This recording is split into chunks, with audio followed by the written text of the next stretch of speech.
Hello students, क्या आप assistant professor बनना चाहते हैं? और अगर आप नेट क्वालिफाइड नहीं हैं और आपको नेट बहुत टफ लग रहा है तो आपको एमपी सेट बिल्कुल देना चाहिए। बिकॉज ये एक बहुत इजी एग्जामिनेशन होता है। और क्या ये आपको असिस्टेंट प्रोफेसर बनने में हेल्प करेगा, ये जानते हैं इस वीडियो में। सो वेलकम टू उपलब्धि। मैं हूँ नेहा और आज हम डिस्कशन करेंगे कि एमपी सेट 2025 ने जो नोटिफिकेशन निकाला है उसके लिए क्या आप एलिजिबल हैं। अगर मैं नोटिफिकेशन की बात करूं या मैं उपलब्धि की बात करूं तो उपलब्धि एक ऐसा प्लेटफॉर्म है जो कि स्टूडेंट्स को गाइड करता है, मेंटोरशिप देता है। हम लोग ऑलरेडी बहुत सारे स्टूडेंट को हेल्प कर चुके हैं एग्जाम क्वालिफाई करने के लिए। बहुत सारे स्टूडेंट हमारे एपी बन चुके हैं। आप हमारा ऐप डाउनलोड कर सकते हैं। हम लोग स्टूडेंट को कॉम्पिटिटिव एग्जाम्स में प्रिपेयर करते हैं, करियर गाइडेंस देते हैं, मेंटोरशिप देते हैं, वेबिनार्स कराते हैं, सेमिनार्स कराते हैं एंड जॉब ओरिएंटेड कोर्सेज कराते हैं। मतलब अगर आप चाहते हैं कि आप बीएससी एमएससी के बाद सीधे जॉब करने ही चले जाएं तो आप बिल्कुल सही वीडियो पे हैं। ठीक है, आप हमें इस बारकोड को स्कैन करके ग्रुप ज्वाइन कर सकते हैं जहाँ पे हम टाइम टू टाइम जो भी आपके एग्जाम्स होती हैं, जॉब्स होती हैं, इंटर्नशिप्स होती हैं, हम रिलीज करते रहते हैं। अगर हम बात करें तो हम बहुत सारे कोर्सेज चलाते हैं, जैसे food safety officer, MP TET assistant professor, NET SET SLET JAM, NEET 11 12, बहुत सारे। और अभी बहुत सारे ऑफर्स चल रहे हैं दिवाली के। अभी स्पेशल एमपी सेट के लिए जो हमने ऑफर चलाया है वो है कि अगर आप कोई भी एमपी सेट का कोर्स लेना चाहते हैं किसी भी सब्जेक्ट में तो इट्स ओनली फॉर 2499। ये सिर्फ और सिर्फ दिवाली के लिए है 50% ऑफर में, क्योंकि अभी 5000 इसका चार्जेस है और सिर्फ 2499 में आपको एमपी सेट का कोर्स मिलने वाला है। उससे पहले हम ये बात कर लेते हैं कि जो नोटिफिकेशन रिलीज हुआ है, क्या आपने वो देखा? नहीं देखा तो अब हम साथ में देख लेते हैं। तो जो नोटिफिकेशन रिलीज करा है एमपी मध्य प्रदेश लोक सेवा आयोग मतलब एमपीपीएससी ने, उसमें उन्होंने स्टेट एलिजिबिलिटी टेस्ट 2025 जो रिलीज करा है उसके अंडर उसकी एग्जाम डेट रिलीज करी है उन लोगों ने 11/1/2026। इसका मतलब कि आपके पास पहले तो बहुत ही कम समय है। तो ये सोचने की बजाय कि मैं क्या करूँ क्या ना करूँ क्या ना, जल्दी से आप एप्लीकेशन डाउनलोड करो उपलब्धि का, कोर्सेज को ज्वाइन करो क्योंकि प्रिपरेशन ऑलरेडी स्टार्ट हो चुकी है और बहुत जल्दी आप ग्रास्प कर लोगे। तो टाइम वेस्ट करने का कोई पॉइंट बनता ही नहीं है। जो स्टार्ट हो रहा है फॉर्म वो हो रहा है 25/10/2025, मतलब कि अक्टूबर में स्टार्ट होने वाला है 25 तारीख से। और लास्ट इसका जो डेट है वो है 20/11/2025। ओके, आप अगर इस फॉर्म को भरना चाहते हैं तो mponline.gov.in वाला जो वेबसाइट है यहाँ पे आप जा सकते हैं। यहाँ से आपको फॉर्म का लिंक मिल जाएगा जब वो ओपन होगा तब। अगर हम महत्वपूर्ण तिथियों की बात करें और परीक्षा शुल्क की बात करें, मतलब पेमेंट और इम्पोर्टेंट डेट्स की अगर हम लोग बात करें, तो एज आई सेड 25 अक्टूबर शुरुआत है और 20 नवंबर तक इसका ऑनलाइन फॉर्म का लास्ट डेट है। पर यहीं पे बात खत्म होती नहीं है। एमपीपीएससी को ट्विस्ट देने में बड़ा मजा आने लगा है। तो अगर आप करेक्शन करना चाहते हैं तो 30/10 से 22/11 तक विंडो ओपन रहेगी। ओके, जो चार्जेस हैं, तो अगर अभी तक आपने एमपी डोमिसाइल सर्टिफिकेट नहीं बनवाया है तो बनवा लीजिए, ईडब्ल्यू सर्टिफिकेट नहीं बनवाया है तो बनवा लीजिए, अगर आपके कोई भी सर्टिफिकेशन कंप्लीट नहीं है तो कंप्लीट कर लीजिए। क्योंकि अगर आप एमपी के मूल निवासी हैं तो 250 रुपये आपका शुल्क लगना है, चाहे आप अनुसूचित जाति जनजाति से हैं, चाहे आप अनुसूचित जनजाति से हैं, पिछड़ा वर्ग से हैं, ईडब्ल्यूएस से, जिससे भी हैं। पर अगर आप जनरल कैटेगरी से हैं और एमपी के बाहर के कैंडिडेट से तो आपका फीस है 500 रुपये और 40 रुपये आपका पोर्टल चार्जेस लगेगा। अगर आपने कोई गलती कर दी, जैसे कि एक बार मैंने गलती कर दी थी अपने दोस्त का फॉर्म भरने में, मैंने गलती से उसे फीमेल कर दिया जबकि वो मेल था, तो हमें 50 रुपये एक्स्ट्रा देने पड़ गए। आप ये गलती ना करें, इसलिए फॉर्म को सही से भरना। ओके, अगर लेट शुल्क की हम लोग बात करें, मतलब कि अगर उसके बाद भी आपकी इच्छा होगी, आपको लेट फॉर्म भरने की जो आदत हो चुकी है, अगर उससे आप नहीं उभर पाए तो 21/11 से 28/11 तक भी आप फॉर्म भर सकते हैं। पर उसके बाद 3000 रुपये देने के लिए तैयार हो जाइएगा। आप किसी भी कैटेगरी से आपको 3000 रुपये देने पड़ेंगे। अगर आपको उसके बाद करेक्शन करना है तो करेक्शन 50 रुपये में ही हो जाएगा, बट फॉर्म की फीस 3000 हो जाएगी।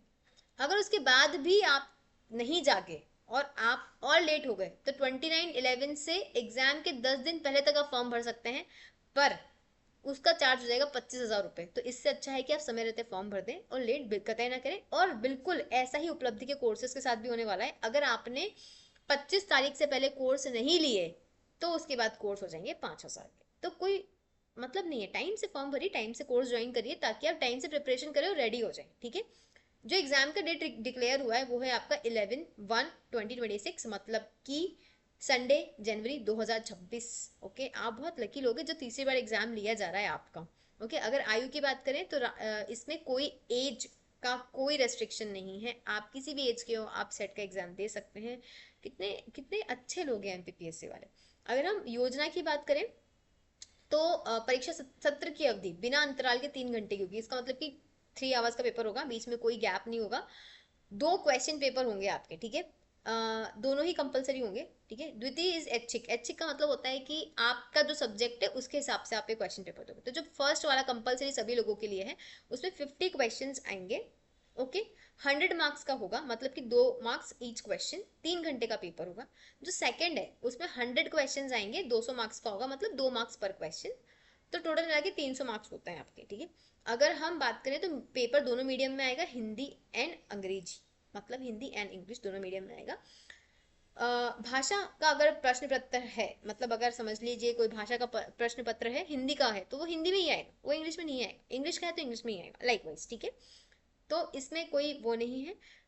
प्रत्येक क्वेश्चन के लिए 2 मार्क्स आपको दिए जाएंगे एवं नो नेगेटिव मार्किंग। वाह वाह, इससे अच्छा पेपर आप क्या देंगे, नो नेगेटिव मार्किंग, इतना इजी क्वेश्चन पेपर, बस तैयारी नहीं करनी है हमें, तो तैयारी करिए।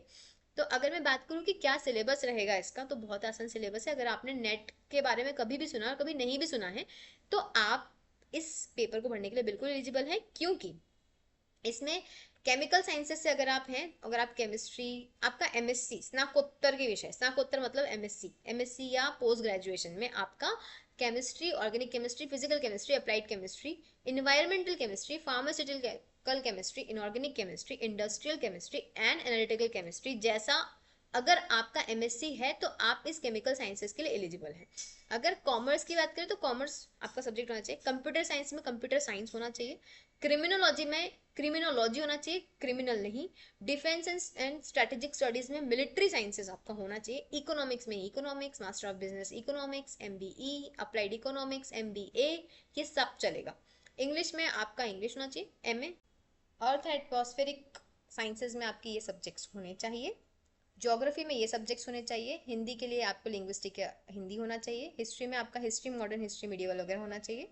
होम साइंस में आपका होम साइंस, लॉ में लॉ, लाइब्रेरी में ये।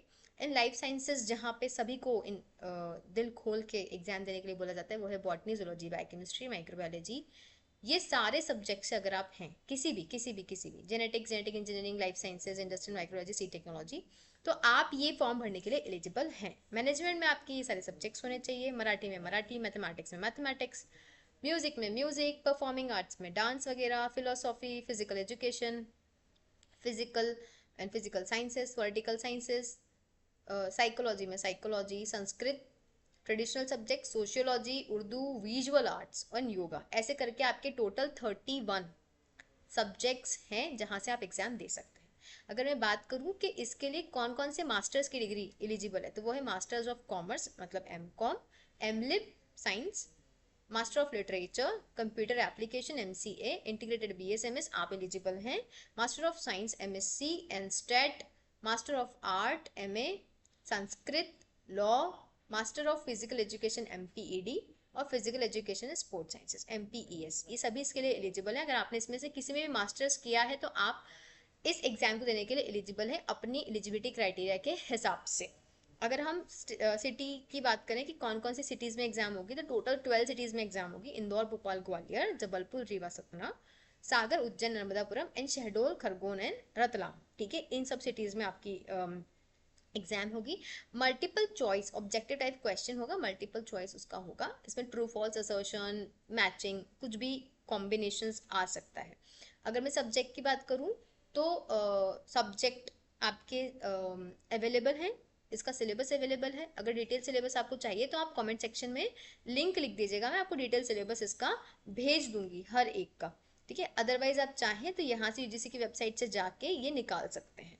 ओके, जो भी एग्जामिनेशंस हैं उसकी जो सिलेक्शन है उसमें टॉप 6% कैंडिडेट्स को लिया जाएगा। और इसका जो सिलेक्शन है वो ये है कि कम से कम यूआर ईडब्ल्यूएस का 40% रिजर्वेशन, 40% मिनिमम मार्क्स क्वालिफाई होना चाहिए एंड मतलब बाकी कैटेगरीज का 35% होना चाहिए। तो अगर आप इसमें आ जाते हैं तो फिर आपकी मेरिट लिस्ट बनेगी एंड देन अकॉर्डिंगली आप सिलेक्ट कर लिए जाएंगे। अगर इसके अलावा आपको कोई भी क्वेरी लगती है तो आप कमेंट सेक्शन में लिख दीजिएगा, मैं आपको उसका सोल्यूशन डेफिनेटली दूंगी। एंड ऑन टाइम फॉर्म ज़रूर भरिएगा, हमें सब्सक्राइब करिएगा ताकि आप ऐसी और इन्फॉर्मेशन मिस ना करें। Thank you so much.